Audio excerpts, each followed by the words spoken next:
This is Defenders TV Podcast, episode 122, about The Punisher, season 1, episode 1, 3 a.m.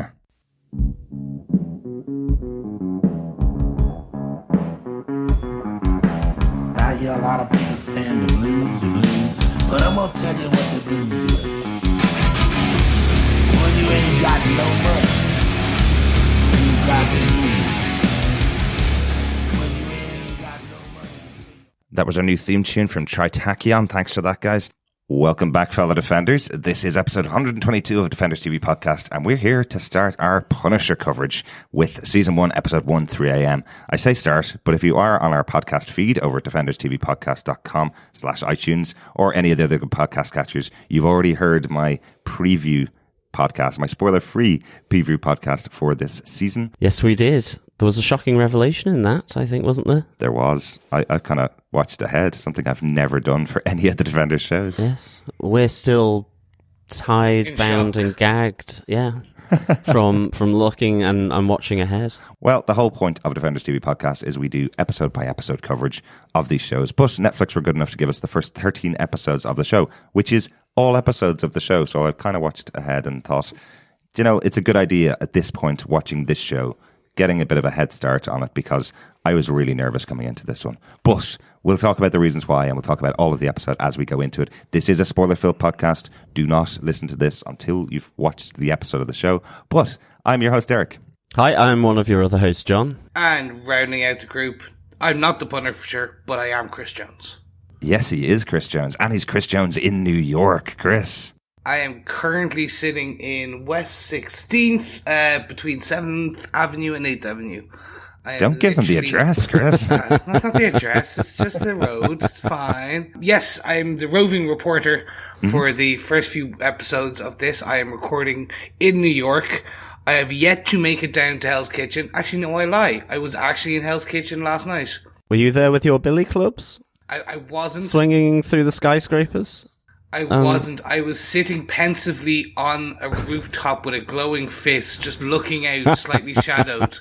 I thought it'd be much more likely that you'd be down there drinking whiskey. Yeah. Yeah. So we can't take credit for sending Chris to Hell's Kitchen or to New York for the Defenders. But it is great that you're able to come and join us for the podcast, obviously, as we go, Chris. It's really cool.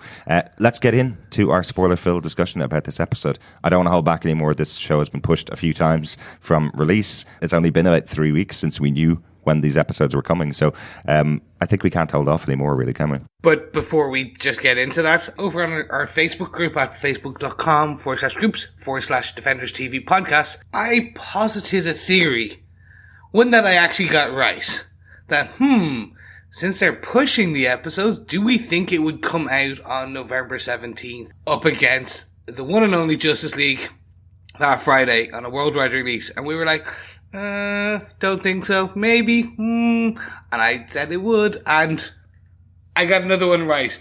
In Defenders, I may not have got the idea of a massive hand coming out of a massive hole in the ground, but I did get this theory right. But if you do like listening to random theories, not just on our podcast, but want to posit your own, make sure you come over to our Facebook group at facebook.com/groups/Defenders TV Podcast.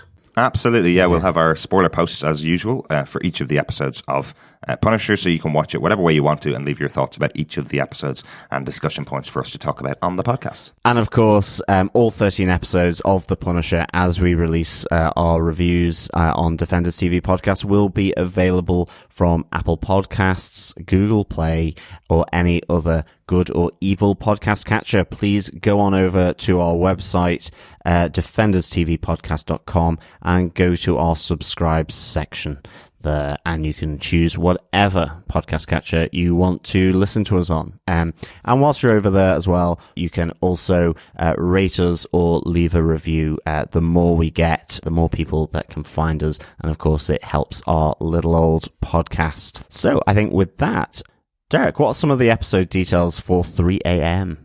A brand new showrunner has come along with a brand new show. We've got Steve Lightfoot as the full showrunner for The Punisher. And as usual, he gets to write the first 2 episodes of his brand new show. Steve Lightfoot, we probably know from being a producer and writer over on Hannibal. Absolutely. Yeah, he wrote 20 episodes of that show. So an interesting guy to bring on board for The Punisher. Do you think there'll be blood? Do you think there might be gruesome blood given the Hannibal? Yeah, I think it's pretty likely that he's got a gruesome mindset to bring on board for Yeah, Punisher. it's an interesting choice and probably one I think that might marry quite nicely into the show. One that probably, yes, doesn't shy away from the gore, but does it in a way that is probably quite realistic or classy, shall we say. Hannibal certainly had a lot of classy, bloody deaths. Certainly did. Classy. Yes. That's one way of putting it. Well, they had a cello stick coming out of his throat on one of them, so that was fairly, classical music. That's more imaginative, less classy. Yeah, some very interesting ideas over on Hannibal. Hopefully he can bring them to the rest of the season over here. Yeah, I suspect the Punisher will be a bit more direct with his acts of violence. Possibly.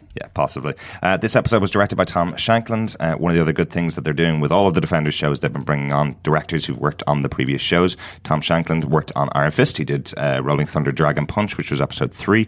He did Luke Cage, Dwick, my favourite named episode of that season of Luke Cage. And he also did 3 episodes of House of Cards, so a guy that's known over on the Netflix platform. John, do you want to tell us what they gave us with your synopsis for the episode? Sure. 6 months after completing his punishment of the Kitchen Irish and the Dogs of Hell, Frank Castle is back in New York and taking out his anger on a building site. Living under his original name, Pete Castiglione, he spends his days trying to avoid forming friendships and his nights reliving his family's murder.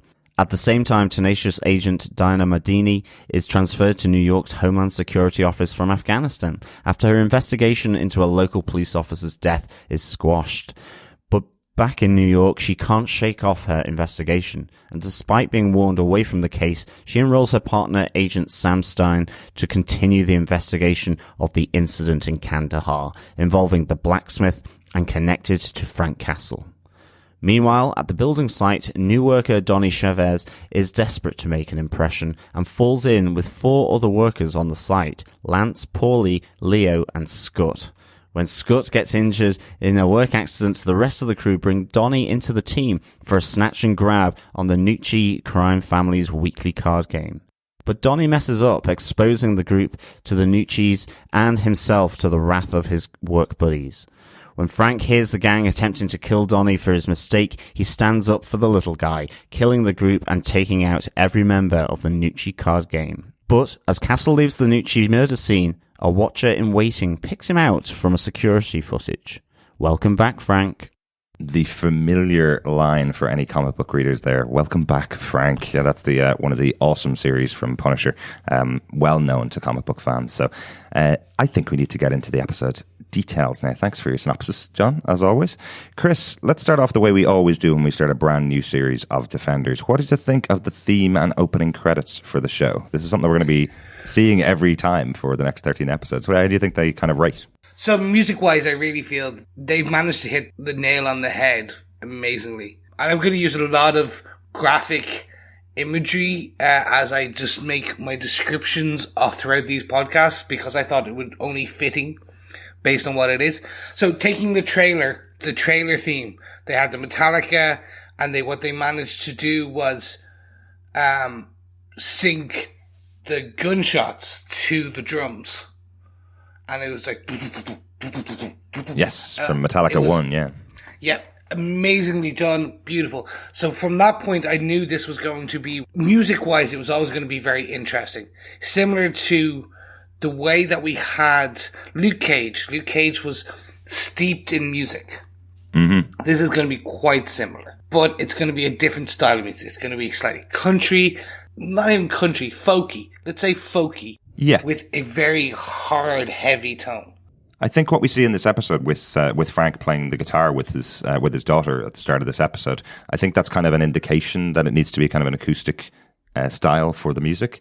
The music for the show was written by Tyler Bates, who's done soundtracks for loads of films. Most notably, probably for this show, he's done John Wick Volume 1 and Volume 2, which is a similar type of character as we thought we were going to get with Frank Castle, or we think we're going to get with the show. But he also did the soundtracks for Marvel for Guardians of the Galaxy Volume 1 and 2, including that David Hasselhoff song, Chris, one of your favorites.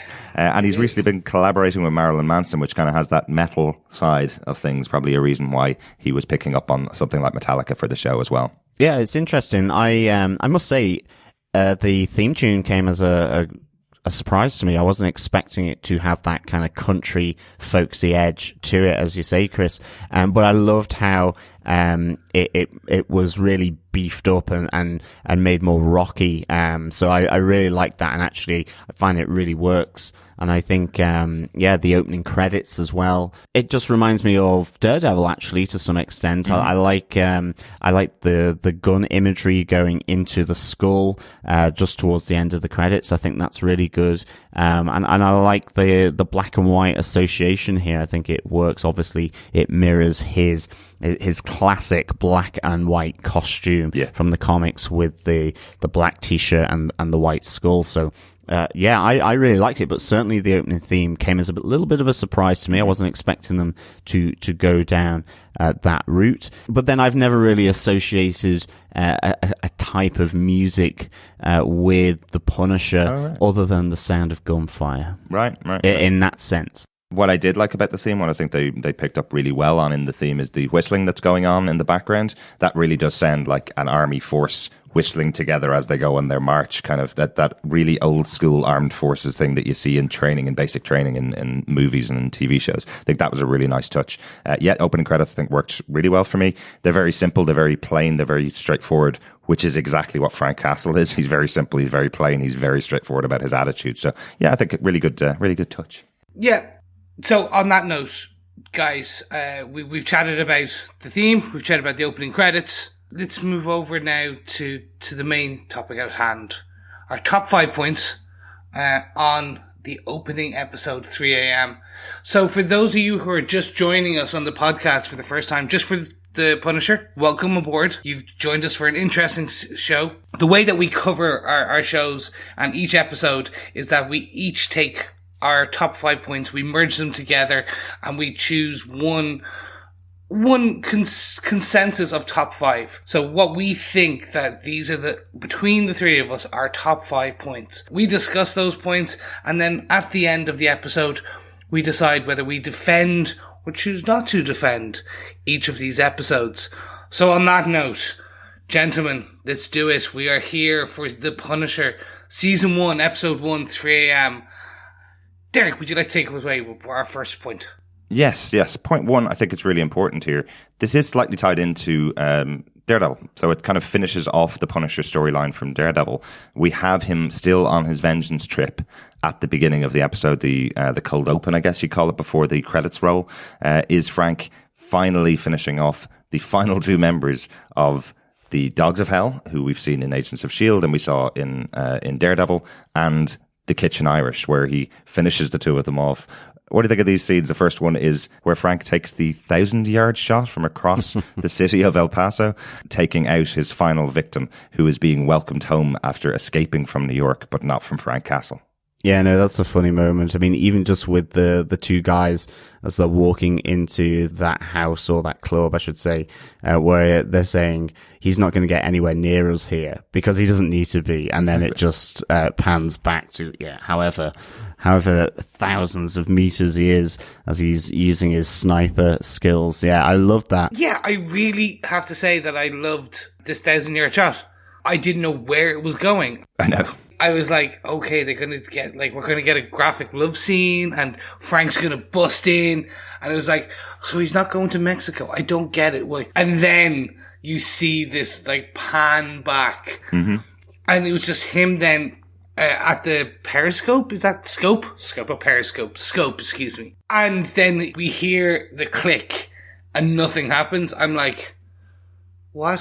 Mm-hmm. What's going on? And then you get that delay, and it's just amazing. Yeah.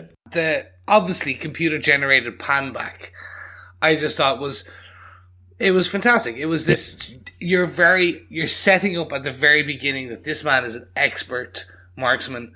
He's well trained. And then of course we move over to the bathroom killing. Mm-hmm. Which has its own hilarity in it. Yes. As the final member of the Hell's Kitchen gang is hearing his call out to go back to Dublin, where he's running away from Hell's Kitchen as well because he doesn't want to be killed by the Punisher. He's hearing the call out. He's kind of saying that he's going to get a party when he gets home to Ireland from everybody welcoming home, but he's never going to make it as Frank joins him in that cubicle. I actually found this even funnier than the 1,000-yard shot because to begin with, it sounded as though he was trying to squeeze out a really difficult number 2. So with the guys in the bathroom, I thought it was more that they were going, oh gosh, you must have had a really bad curry or something like that. And then obviously it was that they could see the 4 feet at the bottom of the cubicle. Yeah. I was like, okay, lads, give it a rest. That was really funny. But the sounds coming out of there really sounded painful. Yeah, they did. I was reminded of the Austin Powers scene, and it was literally that, which is where in that old film, Austin Powers is old now. Damn. God, he sounds like Tom Holland. I know. It's like, back like the Empire, that one. I'm like, oh, now I feel old. Anyway, back to my point. In the Austin Powers, there is an assassin that kills someone by coming from behind the stall, a panel behind the stall. That joke is made. Buddy, we could do this. We could be there together. I was very much expecting something like that, and I thought it was quite funny. I think it was more because I knew that scene. Right, yeah. Yeah, definitely. But with the death of those 2 characters, that does put the end to the Punisher's punishment. And I like that we have Frank back in New York, now kind of going into the phase after being the Punisher. He's taken back his old name. He's become Pete Castiglione. So our point number 2 is the rehab of Pete Castiglione. So he's not doing as well as he probably thought he was going to be doing after taking vengeance on the people who killed his family. Yeah, I mean, this is really good, actually. I think, it's that idea that he still has that loss. He's still having the nightmares and the flashbacks of his wife and children. This vengeance hasn't led to him being able to move on. He's kind of taken this job effectively with a massive hammer, just destroying concrete walls. Again, it's the frustration, it's the pent up anger that he's able to release in this job, but the vengeance has been done. It's been completed, and he is still deep within himself emotionally and still unable to sort of reconcile the events that have happened. And I think as well, it's a really good look at how certain decisions, actions that you take ultimately may not result in freeing you from what you thought they would do in the end. And I've really enjoyed that. He's very silent. I think Donnie Chavez says you don't speak a lot. I think they share lunch up on the top of the building site. He doesn't say a word for most of this episode. Yeah. Exactly. And you have that moment where, he's trying to share part of his lunch with him and all this get some work friends and all that, Donnie Chavez. And Frank's first thought is immediately to avoid that, to push that away. He says, I'm not here to make friends, basically. Yeah. He's still within himself. He's very distrustful as well. Yeah. So I liked that, and I liked how that sort of fairly soberness of him working on that building site sort of it does slightly contrast with the finishing off of the Kitchen Irish and the Dogs of Hell, all that kind of slightly light-hearted approach to him finishing his job on the Vengeance Trail suddenly kind of like comes crashing down to him chipping away at that concrete wall. I suppose it's a bit of a metaphor. Well, absolutely. I think the opening segment of this does feel like comic book Punisher. It feels like Punisher going out on his mission to kill the people that he wants to take vengeance on. What I love about this scene is really he lost his family, he lost his children. Back in Daredevil, we saw that storyline. But now he's truly alone.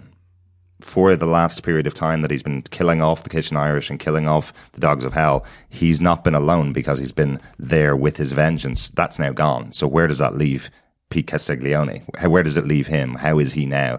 And he's not doing well, as you say. This thing here of him breaking down the wall. This was used for one of the trailers for The Punisher, if you remember, where they had the Punisher smashing into the ground with a sledgehammer, and that created the Punisher symbol on the ground. I remember even the person who did that scene, the stuntman who was working on it, saying after a day of doing that, his arms were shaking from the vibrations of it. And what we have here with Pete Castiglione in here knocking down the wall, he's doing it day and night from 7 a.m. to midnight, some nights into the middle of the morning. He's doing it every single day over and over again for months, it seems like. So this has taken a toll on him, but this is the only thing he's able to do to get his mind off what's going on. This repetition of he has a job to do and he goes and does it whenever he needs to get his mind off where he is in his life. Yeah. From my own personal view, this rehab scene, I really enjoy it. And I think they call it out very much. It was the young gentleman in the veterans group session, where it's like, we fought our war and we came back to nothing. So what we're seeing here is Frank, Pete, he did his war, he got his vengeance, and now he's come back to nothing. Exactly. Because he doesn't have his family. Yeah. Like, he doesn't have friends. He does have a friend in the gentleman who's running the group session. Yes, Kurt. Yeah. Kurt, who is, we assume, was one of his team members, because he does say, Lieutenant, I would have been there with you. So he does have a friend. If, like, he says to Frank, he would have helped out, which is very interesting. Yeah. The one thing I have to say, the writer here, who's Steve Lightfoot, Lightfoot in name and Lightfoot by nature, and if you follow what I mean, is that these are some very deep kind of emotional parts. Mm-hmm. Basically, he's got PTSD, and like he's seeing the imagery of his family, but then and having this very deep conversation in a group session. And then he'll make a joke about Kurt's one leg and kicking Frank's ass. Yeah. And I found that juxtaposition really, really good.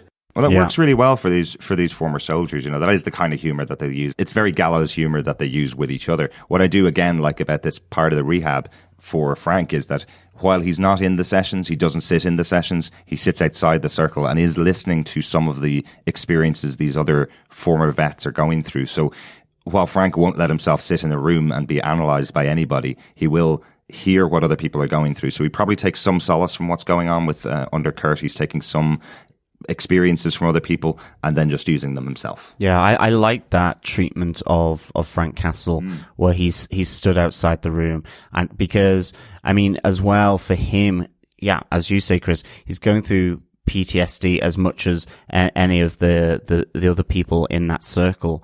Yet he's had his family taken away, which presumably was his hope whilst he was in Afghanistan and out in the field conducting the war, that he would come back to them, and then that's ripped away as well. So it's this double trauma for Frank of having been and fought in a conflict such as Afghanistan, as well as then having his family taken away. And I really like that, and I really hope that this seems to be covering as much the veteran's story of being in a conflict, and how Frank fits into that as much as the Punisher and the stuff that he does. And I'm really intrigued by that, because I mean we talked about PTSD for Iron Fist as well, but I don't think that really got pulled off by the showrunner at all. Whereas here, this already feels really interesting look at the Punisher from a sort of military perspective, and that kind of look at and story of military coming back from war. And as you say, Chris, that idea of being everything out there, believing that they're fighting for the country, but then the country back in America maybe is less supportive of what they were doing. It's almost like Vietnam as well, in a sense. So I think there's some really interesting connections here that are just starting to pop their heads out from behind the trench, so to speak, for the Punisher story, and what maybe we get to see over the next 12 episodes as well, or and the themes that it brings in, definitely. Absolutely. Yeah, I'm really interested to see where they take this. Yeah. For the longest time, I had no idea how they were going to do a Punisher show about the Punisher when we saw his story slightly wrapped up in Daredevil. His origin story, if you will. And I was like, but they've taken away the thing that he does, the reason he's the Punisher. So I was very interested to see where they take this, in terms of they're now taking into, they're rehabbing him as Pete Castelloni, but I want to see, when will Frank Castle come back? What causes Frank to come back? What brings him out of the woodwork? But we are episode 1 of 13 down. I am just speculating now, so I know it will come at some point. But Derek, do you want to take us on to our next point? Because otherwise I could sit here and talk about poor old Pete quite a lot. Yes, absolutely. I think it's one of the best moments in the episode, really. I think our next point is Donnie's bad decision, which is kind of, I think this could have been the template for a lesser Punisher show. It really gave me vibes of the Incredible Hulk from the 70s, 80s TV shows, where effectively Frank has come into town, he's taken a job, minding his own business, and without doing anything, he's suddenly falling into the situation for somebody else, and by using his special skills, he has to save the person. But we have Donnie here, who's the new kid on the block, joining up with the builders, effectively, and we see how desperate this kid is to find a friend. He seems to be going around to everybody going, please take me to lunch, please involve me in your conversations, come on, please. He's like a little puppy, trying to be involved with everybody on the building site. He's a good networker. He's a good networker, that's a good way of putting it, but he just seems so nervous and so alone in himself, and he's looking for other people, whereas Frank is the kind of person that's completely stay back from everybody. But because of his need to get close to people and need to be around people, he makes a terrible decision by hooking up with these other 4 guys. Definitely. I mean, I really felt same way. It could have been this kind of mission of the week from Frank, and I mean, to an extent, I think this episode is that in its broadest possible sense.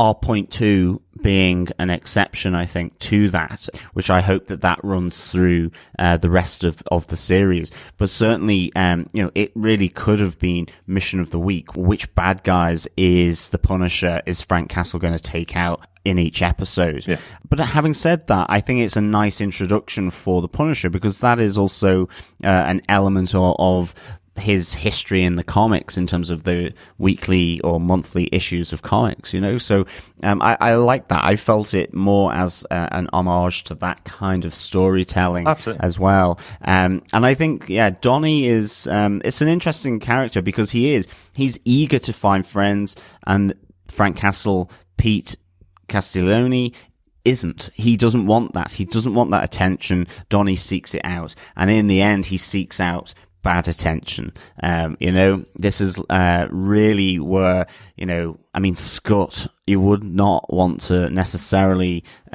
become friends with a person called Scott. It sounds dark and dangerous, to say the very least. But yeah, he gets in with Scott, there's Lance, and this foursome of people who ultimately then have also done bad stuff. They're on the wrong side of the tracks. They owe money. And so in the end are having to do this, grab and snatch, this robbery of some very powerful, very dangerous people in the Nucci family, this Italian crime family there in New York. And so, I have to say, when he's taking all the money off the card table, I really enjoyed that whole scene, because I thought, like, he had that, deer caught in the headlights look with his eyes, and it is fumbling around, and I was just there going, that would be exactly what happens to me. I would get the bag handle caught on the chair. I would drop my wallet. My ID would show.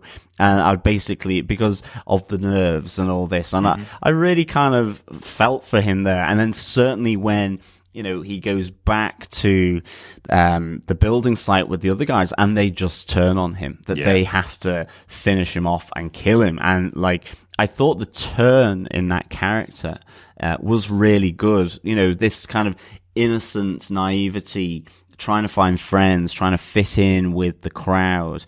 And then all of a sudden, in doing so, has put himself ultimately in great jeopardy. Absolutely. And him turning into this frightened kid. And I thought I thought actually the acting in the scene as he's kind of being dragged and how he's trying to stop them from killing him, the desperation in it, I thought he really got that down to a T here. I thought it was some really good acting. And I kind of enjoyed then obviously seeing Frank swoop in with his hammer.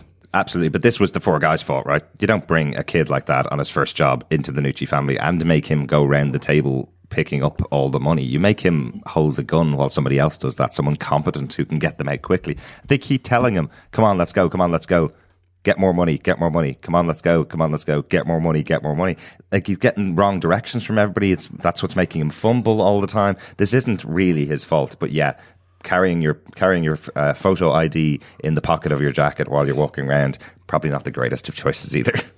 So Donnie's mission at the end, as soon as you saw the shot of his wallet, I was like, oh, stupid Donnie. It was just signposted a mile off, and I was like, okay, I can see where they're gonna go with this. I honestly believe up until that last 2 seconds where we see another character that John mentioned in the synopsis, I honestly believed that this was going to be a procedural. Oh no. That's I was pretty sure. Like, Derek, you have watched slightly ahead, so I'm taking your word at it. But if they had gone down that route, I think it would have been the huge mistake. Yeah. Because I can see an Incredible Hulk, a Castle version of Frank Castle, where he comes in, he rights the wrong, and there's just a larger thread to it. It wouldn't have been bad. Absolutely. It's the A-Team of the 80s, Yes. except he kills people. That's the way you absolutely could have done this show if it was done on any other time, any other year, and not Any on other Netflix. network. Yes. It would have been a show where it's just Castle going around finding villains and killing them in the most brutal ways he can every week. There was a video game like that. I'm sure you remember that, Chris, the Punisher video game. That's exactly all that game was. It was just him killing loads of people. It would have been boring.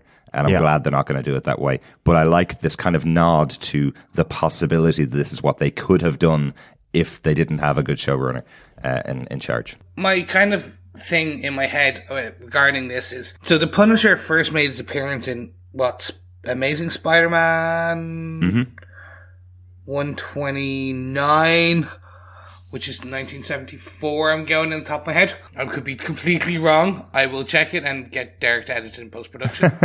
There was numbers and dates in there, Chris, and I wouldn't have gotten it. So. Yeah. So he was going to be a minor second-string character, right? Mm-hmm. He was always going to be, but then popularity kind of ended up shoehorning into the larger Marvel universe as a whole. Yeah. Like, that's what it was going to be. It's very much the same story for Punisher now in Netflix. In my opinion, I don't think this character was going to be given his own show. Mm-hmm. Basically, they saw the popularity and saw the amazing reception that the character got in Daredevil. Yeah. And they decided, okay, let's kind of jump on that and let's decide how we're going to move this. So, as you say, they could have made a show like that. If it was on any other network at any other time, at any other year, probably would have done Mission of the Week idea. And do you know what? We all would have watched it. Well, we would have watched at least the first couple of episodes and maybe stuck. The fact that they haven't, I'm very happy. Because the Donnie storyline didn't click with me. Okay? Because he was such a flawed character in my opinion. His character was very much one-dimensional, and it was a plot point. That's what Donnie was. Definitely, absolutely. It's certainly made there to bring people on board who haven't watched The Punisher over on Daredevil, or who didn't watch Daredevil at all. If you missed that, this is how to catch up really quickly. This is a guy, he doesn't just kill people, he kills the wrong sort of people. He kills the people that he knows are bad and have done bad things. I like the fact that it takes Frank a bit of time to step up. He hears that conversation with the kid. He hears the trouble the kid's in right from the start, but he doesn't go straight out there and start killing these guys. It's only when he hears these guys are going to kill him, like they are going to actually destroy this child or this kid. I'm now going to step in. I have to step in. I can't, in all good conscience, stay away from this violence that's happening here. Yeah, I like that they made that decision. But you're absolutely right, Chris. This is a very straightforward story for the Punisher, and I absolutely think there are some fans out there that wanted that show every week, where we'd be doing not the top 5 points, we'd be doing what are the top 5 Frank Castle kills in this episode. And that would be a terrible thing to do. We can still do that if you want. We could just embed it into the notes. I hope not. No. So this is the fixation in my head at this point. Oh, my father was in the Marine Corps too, which Donnie says. So that makes the connection for Frank. Mm-hmm. We never get a rationale as to why Donnie does the heist, except for wanting to be liked. Like, he spent $300. We know that was a bad idea, and you see the kind of slightly pained look on his face at the bar when he's given the thing. Yeah. It's like $300, $400. Well, these guys are bullies. Like, realistically, Exactly. they bully him into joining. It's not that he wants to, not even that he maybe needs to. He lives with his grandmother, they say. He says he doesn't have much money of his own. Like, he's there working on the building site because he can't find a job anywhere else. But he's bullied into it, definitely. Yeah. And it's Donnie's bad decision all the way through, in that, he's trying to get in with the crowd who really aren't treating him pretty good anyway, that he pays for $300 for the entire night at the bar, that he ultimately comes all on to this sort of this snatch and grab mission that they do to get money so that the other guy can effectively pay off his debts. Yep. So I mean, it's Donnie's just got bad decisions littered, but I don't think I agree, he's not necessarily the best character at all, Chris, but I think he is the character for episode 1, and I think episode 1 only, and we may not see him regularly through the rest of this show. I think this is just a one-off character, and it's a nod to this kind of storytelling that is associated with certain storylines of the Punisher, and I think it just eases people into the Punisher and Frank Castle as we move forward, or that's what I'm hoping. So yeah, I think, look, it was an interesting overall. It's not going to be mission of the week, Derek. We're trusting in you. If you are lying to us, we know the Punisher. We know where to send him. Spoilers. Exactly. So let's move on to the actual part of the episode that really cocked my ear if I was a dog. It piqued my interest, if you will. The Homeland Security investigation. At least it cocked your ear and not your leg. Exactly. We're introduced to the character of Dinah. Mm-hmm. And I will hold my hand up. I haven't had a time to see, is there a backstory in this character? Is she a comic book equivalent, etc.? So I'll know more for the coming weeks. Basically, we're led to believe that she's been in Afghanistan. She had a partner another agent, an in-country agent, who was part of the Afghani police force or something like that, task force, and he was killed in Kandahar. Yes. Yeah. We're given all the devices that you would expect for a show like this. Mm-hmm. We are given the comedic, bumbling sidekick partner. Mm-hmm. We are given Yay. this. Yeah, which is I was happy about that, but it's still a plot. It's still a bit of a trope. We're given the strong, determined lead on a mission, and then we're given the boss, who tells them to come in and goes, "You're gonna give this up. You're not gonna look after this. You're not gonna go after and investigate this." Yeah. And they still do. I know, but I have to say, can I just mention about Wolf, her boss? I really think just the despicable moment when he says what he says to her, and she turns around and goes, "Okay, you've just been racist, sexist, straight off the bat with me. That's the first thing I've heard you say. You're cutting me down to nothing and going, you're pretty, you tick all the boxes. That's the only reason you got the job here," kind of thing. I do like that moment with Wolf. I think that's it's a nice setup for the character. Again, this episode's all about setup. You do need to set the characters up. You need to know exactly who they are. And you're right, Chris. They paint with a very broad brush, so you know exactly where you are with these guys. What's really important here about, though, is Kandahar's come back. Kandahar is where everything happened that set off the Punisher in Daredevil season 2. That's why he was on this killing mission to kill his former compatriot from the war. That's why the blacksmith was so heavily involved. That's why all his family were killed. So now we're bringing Kandahar back into it. So now we have a setup through other characters, so we don't have to relive it through Frank. We're getting an idea that somebody else is on this investigation as well, which is why I really like these moments with Dinah. Yeah, I really warmed to Dinah as a character here. I'm really interested to see how this links in with Kandahar, with the death of this police officer.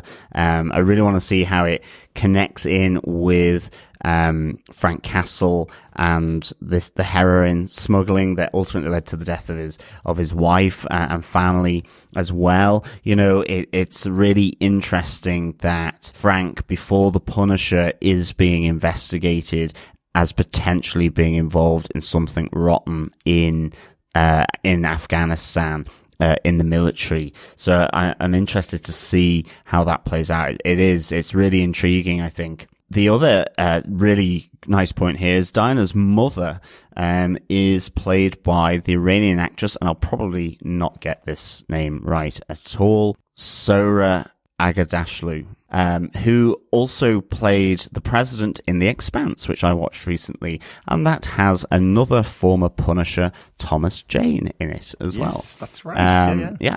I was really surprised to see her in this because of just having watched The Expanse. She's got a really interesting way in her speech pattern. I think it's really interesting. It's so different. It's so very sounds different. Like she smokes about 200 a day. She's got this really gravelly voice, and she's got a very different turn of phrase because she's not a native English speaker. Exactly. She's able to speak English really well, obviously, but I mean, the tone of voice that comes out when she says words, you can see why she plays a president on another TV show. She's got a really strong character, something very interesting about her, and I can't take my eyes off her in The Expanse. I think she's fabulous on that show. Really cool to see her over here. Yeah, definitely. And again, yes, a little Punisher connection back to the original film with Thomas Jane. Well, one of the films. Well, yeah, one of the films. Second one, wasn't it? Dolph Lundgren was the original Punisher in the 80s, and then we had Thomas Jane, and then we had Ray Stevenson. Yes. Disaster. Yes. Riddle me this, Derek. Do we see more of her? Or is she just a one-off character at the very beginning? Not allowed to ask questions like that, Chris. You're going to have to damn watch it. your head. Oh my goodness. Derek, that's so harsh. That is fair. So, just on Shobi, I love her. On recommendation by my other two co-hosts, I started watching The Expanse as well. So I finished season 1, and I love it. Absolutely love it. So I was lying here on the couch watching this episode, and as soon as I heard the voice before I even saw the actress, and I was like, that's her. I know it. Yeah, and it was brilliant. The one bit, I'm going to go back slightly, John, is the part, and actually I should say, Derek, you both mentioned this, the connection to the heroin smuggling around Frank. I like that at the end, because that makes it slightly different. Yeah. It's not just the trope of an agent trying to get vengeance or justice for her ex-partner who died in a tragic way. This is a deeper link. And again, I understand what they're trying to do. They're trying to set everything up for those people who do not or have not watched Daredevil season 2. I'm interested to see where this goes. I thought this storyline was dead. Right. I very much thought that there's no further avenues. As far as I'm aware, there's only probably 2 or 3 surviving members of this group.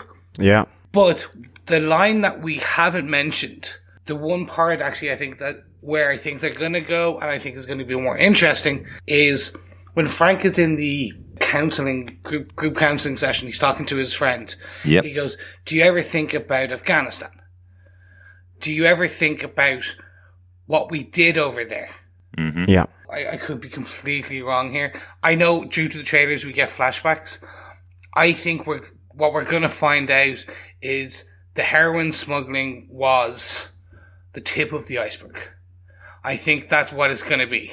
Yeah, I agree. I'm really interested to see where does this go. Is this, as you say, is it the tip of the iceberg? Was this work that he was doing in Afghanistan part of a bigger thing, a more secretive, covert type of operation?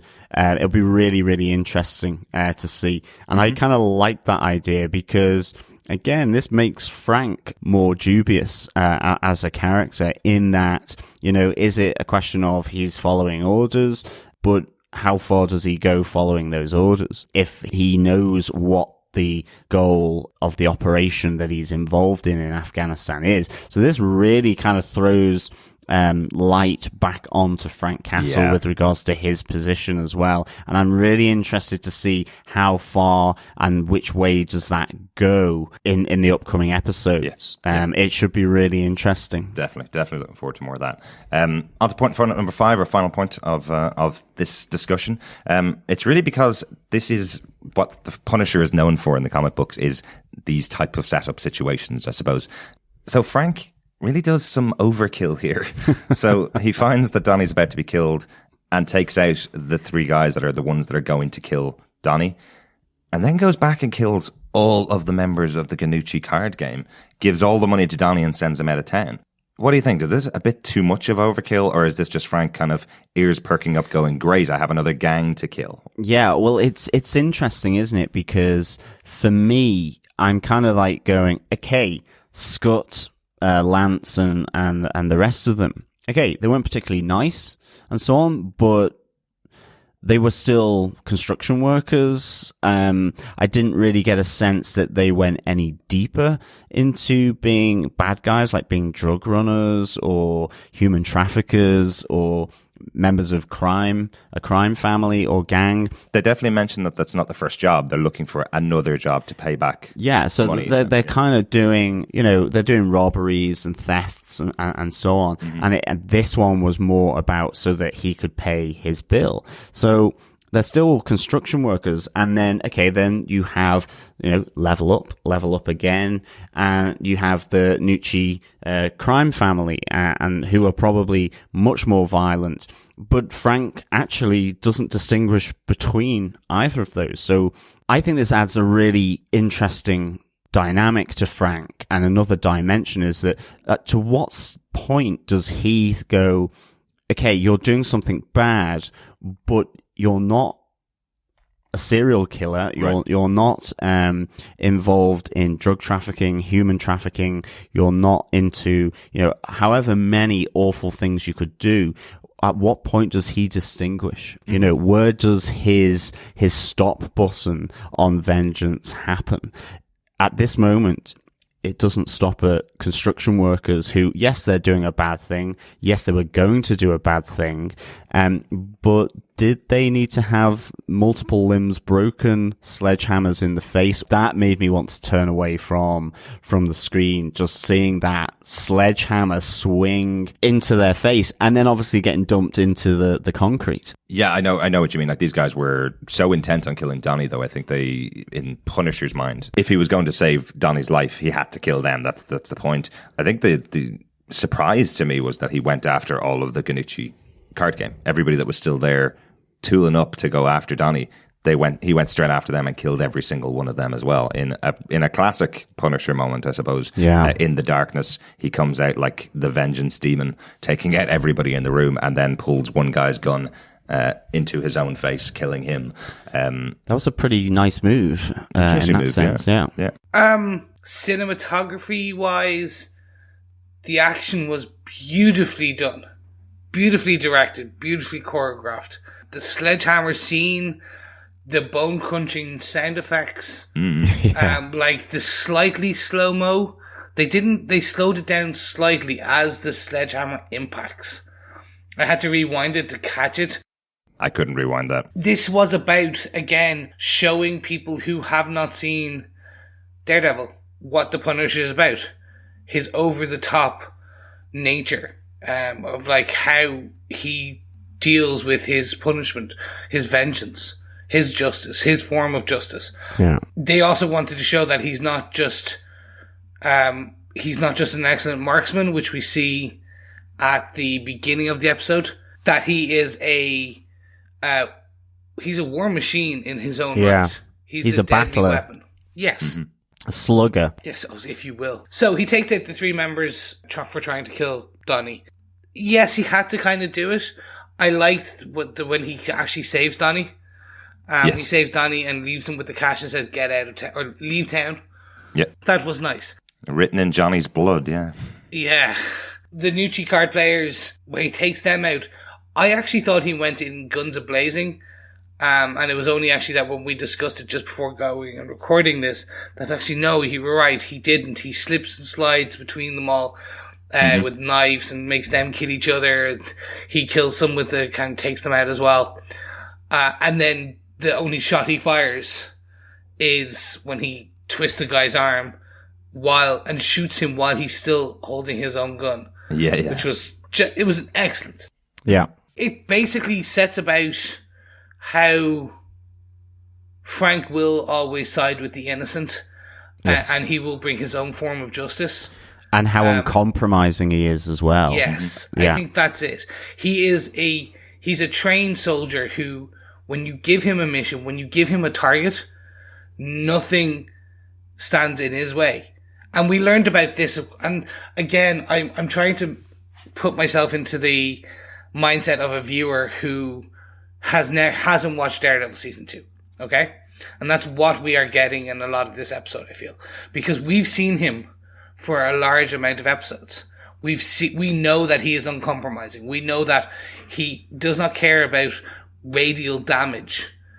He will take out everything connected to an incident methodically. He's very trained like that. He's methodical. He will take out each individual head of the Hydra, if you will. Yeah.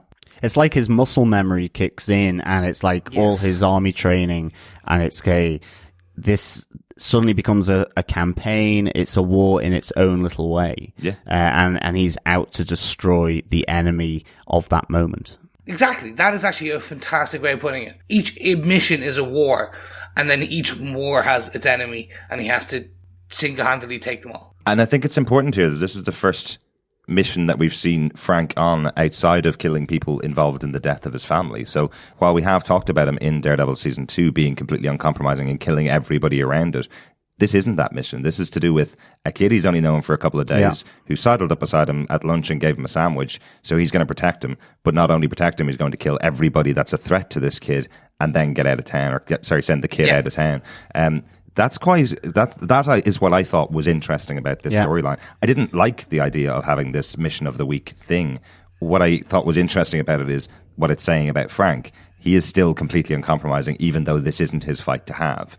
Yeah. He told the kid to get out of town. The Nucci's were never going to go after the kid. He's killed the other three guys, so they were never going to find them. But he's kind of going, well, while I'm at it, I might as well take out the Nucci's too. It's what did President Bush Jr. say? Shock and awe tactics. It is kind of that, and I think that comes back to his military training and ultimately that kind of PTSD element, both in terms of the loss of his family and his experience of war, where, you're trying to relive that previous life as a soldier, right, because that makes you feel comfortable, or it's the moment where it gives you the ease within yourself, because you knew what to do. It was all because of hours and hours of training. It came naturally. It felt comfortable, that kind of thing. Yeah. So it's I wonder as well, there's that element to Frank's character. Absolutely. Yeah, and I think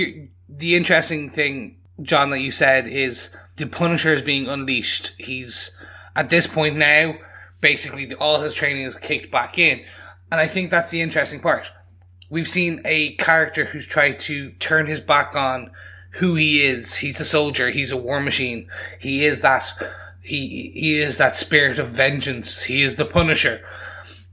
We've seen that, and he's been trying to, with the long hair and the beard, he's trying to hide it. Now the devil has been unleashed, and that is a great thing. We're going into episode 2 now.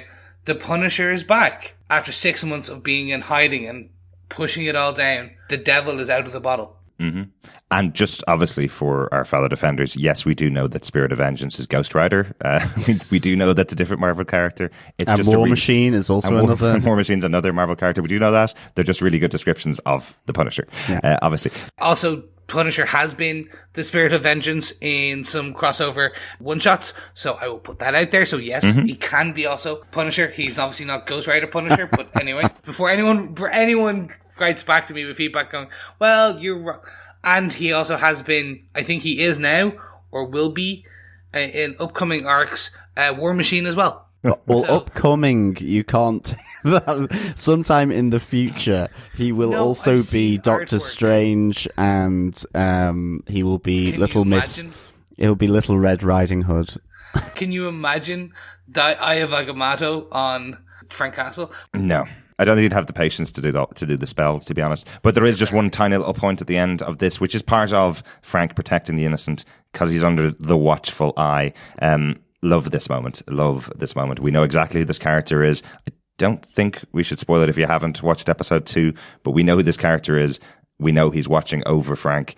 I love the fact that he picks out Frank as he walks away from the Nucci murder scene and calls out, "Welcome back, Frank." He knows exactly who this character is, despite the beard, despite the long hair. He knows exactly who he is. It's quite interesting. I wonder connections between those. And we know who that. Wonder who the connection is here. Well, we can postulate, speculate, and ruminate. Micro. Or we can read IMDb and know that it's Micro, yes. Well, we knew that. It was in the subtitles again.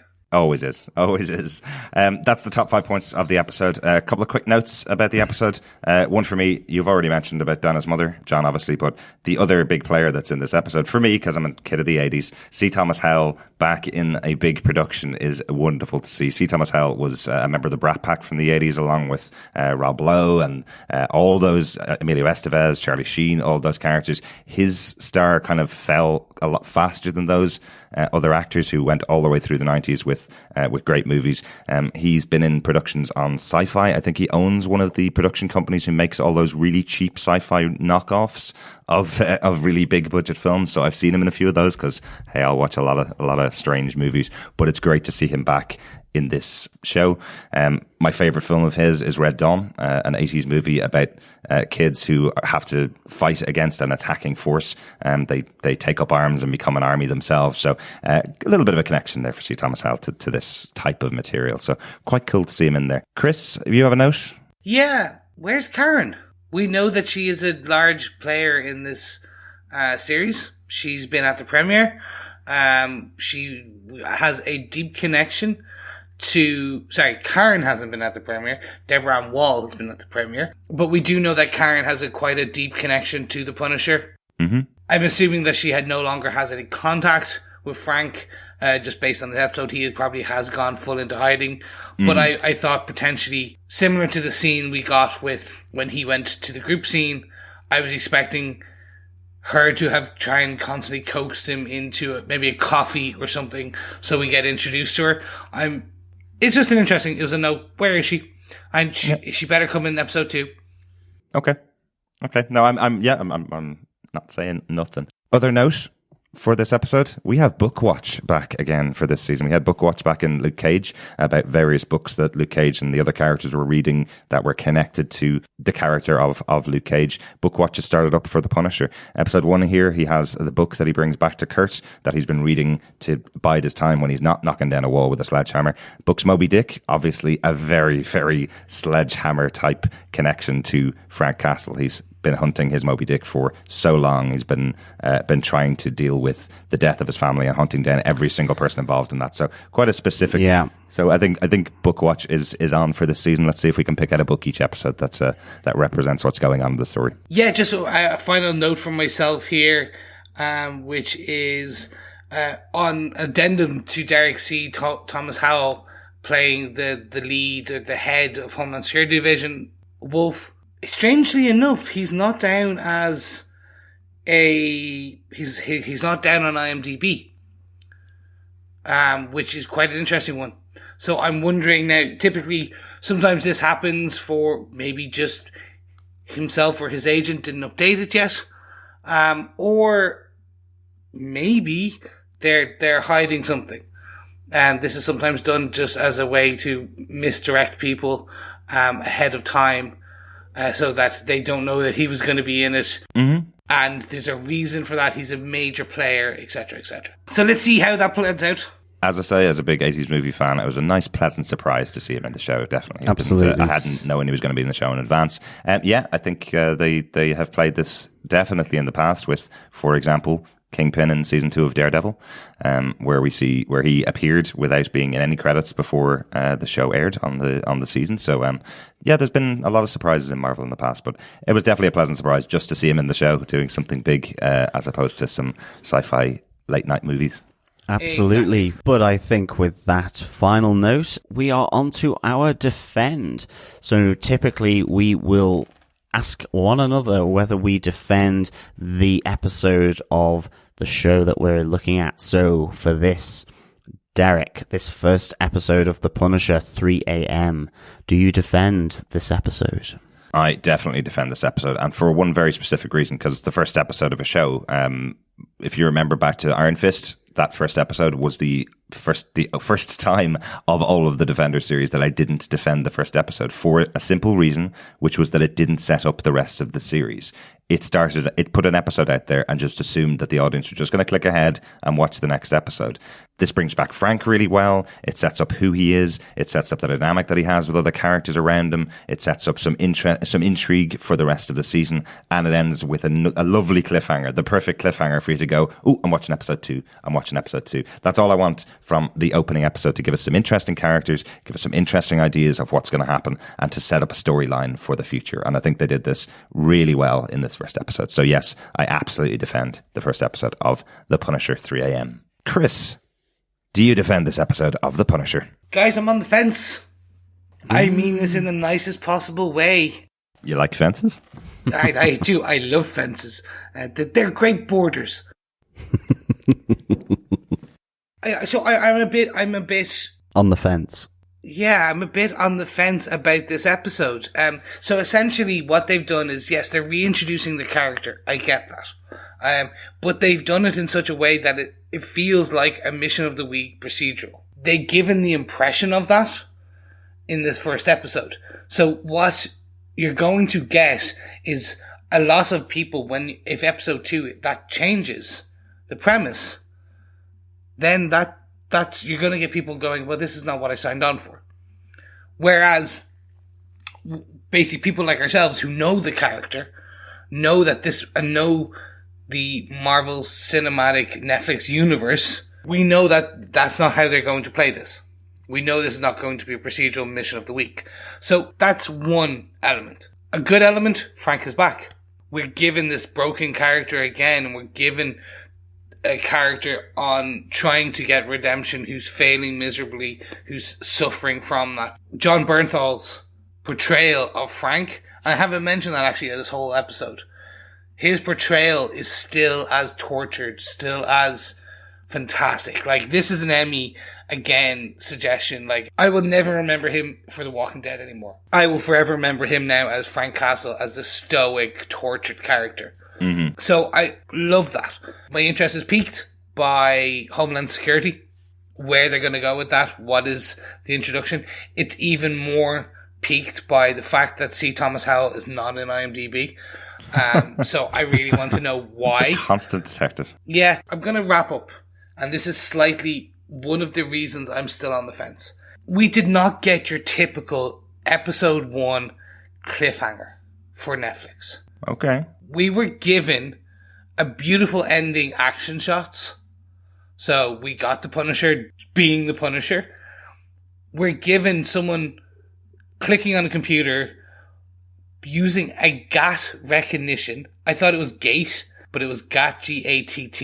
It is Gate. He's checking his walk. Yeah, so it was GATE. Okay.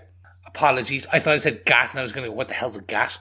But this setup did not make me go, I was not, as I have been in majority of episodes and seasons before, I was not like, I need to watch episode 2. Wow. I need to know what happens next. Yeah, I don't know. And guys, I'm sorry. I don't like seeing the negative. We always look for the positive in all of our episodes. But for me, this is kind of like, it felt me lukewarm. I'm like, yeah, I could watch episode 2 now. Well, actually, I want to go to bed. Whereas with Daredevil, it was just like, give me. I was like, okay, just one more. And it was suddenly 4 a.m. Like, that's how, when I do rewatches, I still was like, give me. Well, I'm going to have to push you, Chris, as the producer of the show. You do not have the option of I'm on the fence. It's either you defend or don't defend. We only have 2 options. Okay. So right now, I do not defend. Ooh. Hurt you. Sorry. That's so funny. Interesting. Okay. Well, John, do you defend the first episode of The Punisher? I do defend this episode of The Punisher. Yes, I give this 3 flying molars after a sledgehammer to the face out of 5. Ooh, wow. But I do defend it, but only just because I do kind of agree with a lot of what Chris has said about it seeming quite mission of the week, but I don't expect that to last. And I think in that sense, I do think it's a really nice nod to the comic stories that can be like that. Certainly for past comic stories. I think it ultimately helps people introduce Frank Castle back into the world, and especially people who maybe have never watched Daredevil. And I think every character needs that. I think, we do a podcast on the Marvel Netflix shows. We know that. I wonder, Chris, whether the reason why it's not a bombshell for you is because we know Micro, because that bombshell was left at the end of Daredevil season 2. So you already know that. Whereas if that was the first time we were seeing it, you would be like, oh wow, there's Micro. Who's that guy? Press play. Yeah. So I get your point on that it's not necessarily that kind of, oh wow, what's going to happen next? Let's go on to the next one. But for other people, I think that could be. And I liked the fact that he was being followed by Micro. I thought that was a nice sort of creepy move from the show's part. I really liked the fact that they connected it back into Daredevil at the start. I really am definitely intrigued and piqued by the whole Army veterans and their circle of trust, and the PTSD element and how Frank fits into that. I'm also really intrigued by the Homeland Security and about Kandahar and about Frank's involvement in all of that. In terms of the smuggling of heroin, and whether there's any more of that. But I thought this was a solid introduction into the Punisher, and I really enjoyed it for that. Yes, so for me, I did enjoy it, and that's why I do defend this episode for sure. I thought it was a nice introduction to Frank Castle, just to reconnect with that character, and I'm really intrigued to see, his vengeance story, his classic origin has gone. What are we getting with this series of The Punisher? So I think that's what makes this episode really good for me. Bit of a mixed bag for the first episode of The Punisher. I guess we'll see how we continue on the episode. Please make sure you subscribe to the podcast over at defenderstvpodcast.com/iTunes if you're an Apple user, or go over to the website at defenderstvpodcast.com and choose any of the ways of subscribing to the podcast. If you want to send us your feedback, at the moment, obviously we're recording ahead of time, so we have no feedback for this episode. But if you want to send in your feedback, just email us at feedback@defenderstvpodcast.com, or pop on over to our Facebook group at facebook.com/groups/defenderstvpodcast and find the spoiler post related to the episode you want to discuss. Pop in your notes on there and we'll discuss them in the next episode. Yes, of course, and you can also follow us over on Twitter at DefendersCast, where we tweet all the latest news, some of our thoughts. You'll always find one of us there. Or why not run over to Apple Podcasts or Google Play Podcasts, Podcast Addict, subscribe, tell your friends. We used to talk about grandmothers, but I think I'll shake things up and tell your granddad. This season, why not tell your granddad about Defenders TV podcast every episode and go, hey, granddad, did you hear these three Irish guys chatting about this? Absolutely. Like a Werther's original, share the love with your granddad. Exactly. But don't forget, please write a review as well, because the more people that hear about us, the more people that know about us, the better.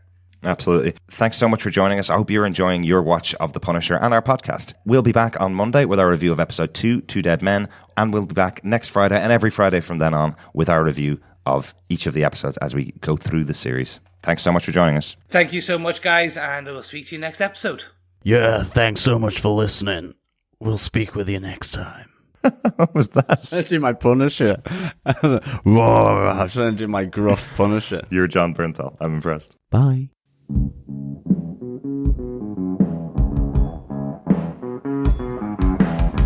hear a lot of people saying the blues, but I'm gonna tell you what the blues is. When you ain't